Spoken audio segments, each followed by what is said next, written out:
同學同埋家長大家好，我係金 Sir。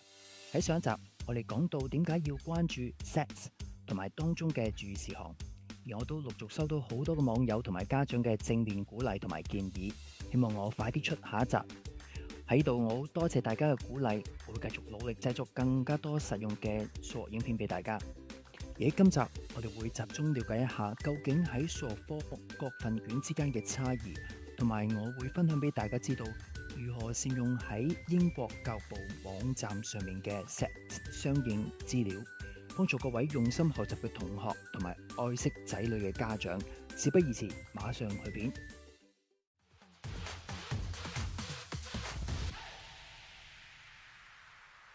各位同學大家好，歡迎嚟到金 Sir 教室，我係大家嘅導師金 Sir。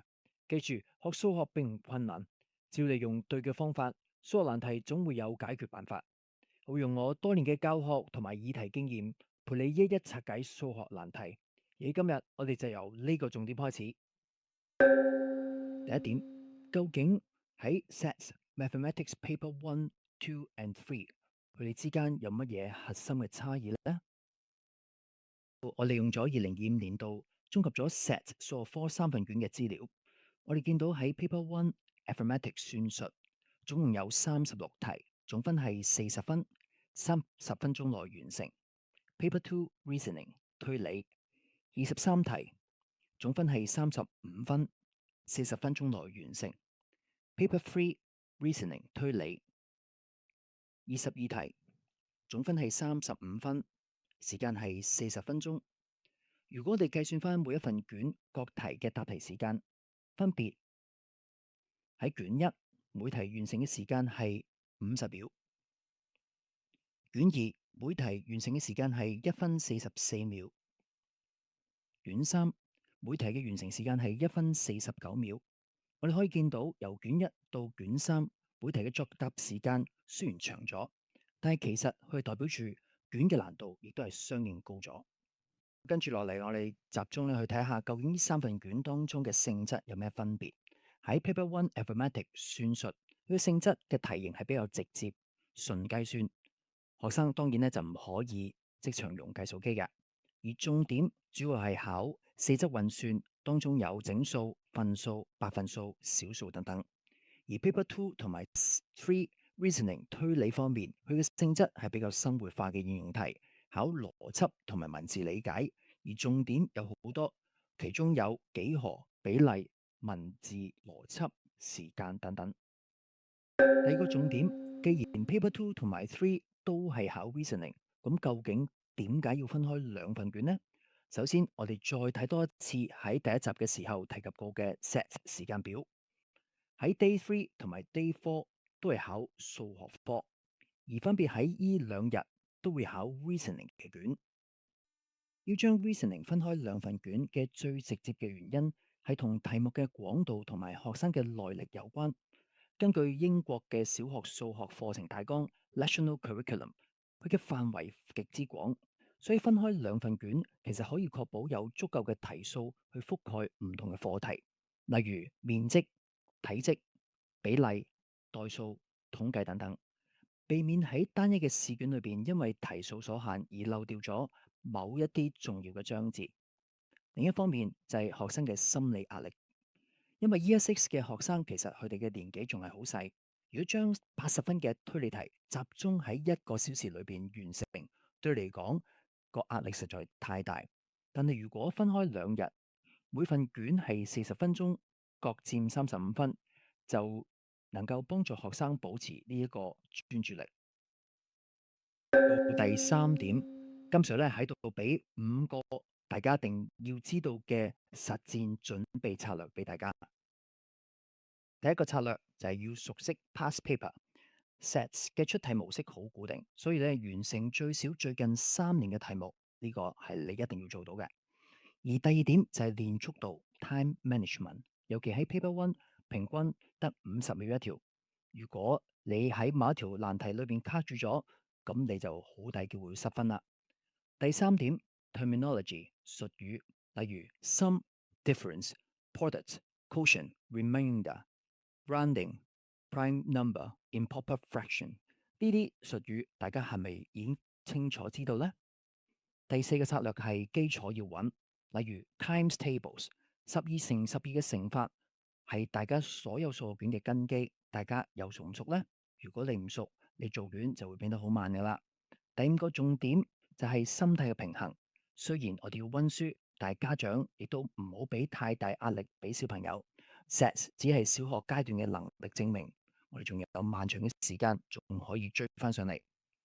嚟到第四個重點，究竟我哋可以點樣喺網上邊揾到 SATs 嘅官方資料呢？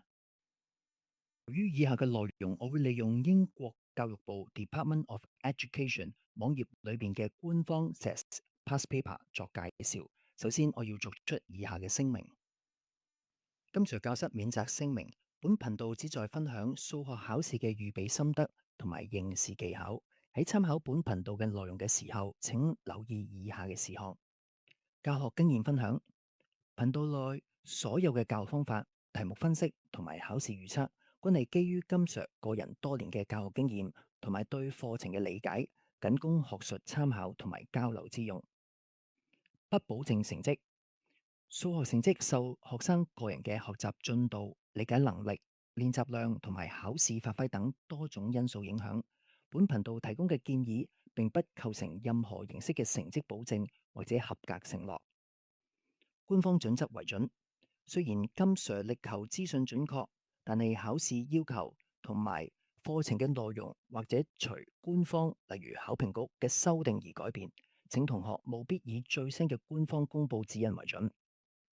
而關於題目嘅來源同埋版權，本頻道部分嘅題目係改編自歷屆 SATs 考卷，均屬 Crown Copyright， 並根據 Open Government License 3.0協議使用。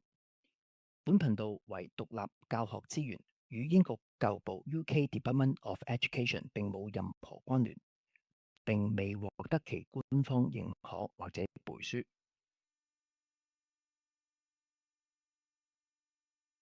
首先，我會強烈建議大家先喺資訊欄入邊下載有關嘅試卷。以下內容呢係取自2023年 Paper One 嘅內容，所以一路睇片，大家一路同步參考就可以啦。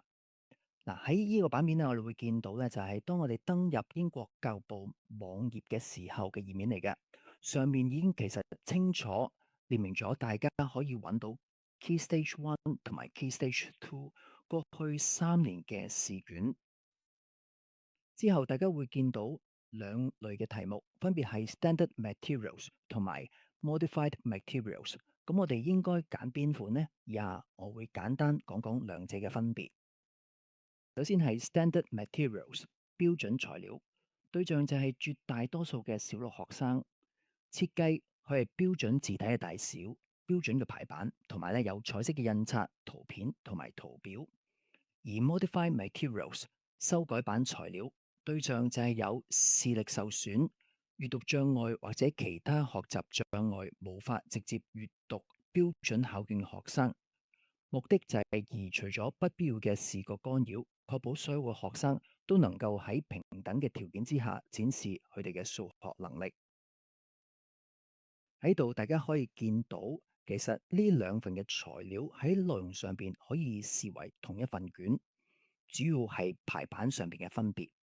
所以練習建議方面，除非大家嘅小朋友有視力或者感知上嘅特殊需要，否則金 Sir 會建議各位嘅家長為咗嘅仔女係使用 Standard Materials， 因為標準版係包含咗彩色嘅插圖同埋特定嘅排版，咁係最接近大多數嘅學生喺市場上邊會見到嘅實際情況。而以下本集嘅內容，我亦都會 Standard Materials 嘅標準版材料作為論述。好啦，當我哋擊入去 Key Stage Two Standard Materials 嘅時候，會見到咧會列出咗順序過去3年，分別係有英文科同埋數學科嘅材料。而當然，金 Sir 教室當然會集中去討論數學科嘅內容。好啦，當我哋擊入去 Mathematics Test Materials 之後，會見到呢一個年度嘅3份數學試卷。而今日我就會集中講 Paper One 嘅部分。好啦，我哋終於進入正題，嚟到第五點，究竟喺數學科當中嘅9題課題究竟包括啲咩呢？我會詳細俾大家比對一下，究竟喺數學科三分卷之間喺評估內容上邊有乜嘢分別？喺個總表，我哋可以睇到喺 Paper One 係集中處理 number 數字呢個部分。由於嘅題型係較為直接，以考基本功為主，所以相對上咧係較其他 paper 咧係更加易攞分嘅。而喺 Paper Two 同埋 Three，所有嘅課題其實咧都會有關，但係由於佢哋嘅題型變化較大，除非係技巧嘅要求亦都會較高。而今集咧，我哋會先集中處理 Paper One 嘅內容。事不宜遲，我哋立即開始。數範疇入邊嘅第一部分，當中包括加、減、乘、除之外，仲有 BODMAS，即係指 Order of Operations 運算順序，當中包括 brackets、orders、division、multiplication、addition、subtraction。就正如我哋經常提及過嘅先乘除後加減嘅口訣相類似。今集嘅最後一部分，第6個重點 Paper One 閱卷。既然成份卷只有30分鐘，要完成36題嘅題目嘅話，大家當然一定要先處理有把握同埋較熟悉嘅題目而取分。咁我哋就一齊睇下究竟喺 number 數範疇入邊嘅題目分佈。依家我哋就一齊拎起2023年 Paper One 呢份卷由頭到尾睇一次啊！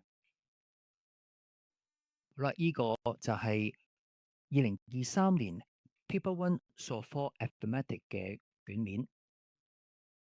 由第一版開始，我哋見到第一條、第二條分別係有減法、加法；第三、第四條分別有乘法同埋加法；第五、第六條分別有乘法、乘法；第八條到第9條分別有減法同埋除法；第10條到第11條分別有乘法同埋除法；12到13條分別有減法、除法；第15條除法；第20條乘法。喺今次咧，我哋第一次見到 Show Your Method 係一條2分嘅題目。嚟到23條呢一條咧係考運算順序嘅題目，而25條呢條嘅除法，大家會見到咧係 Show Your Method 係一條2分嘅題目。16條除法，29條乘法，同樣都係 Show Your Method 2分嘅題目。最後去到33條都係除法，都係 Show Your Method 2分嘅題目。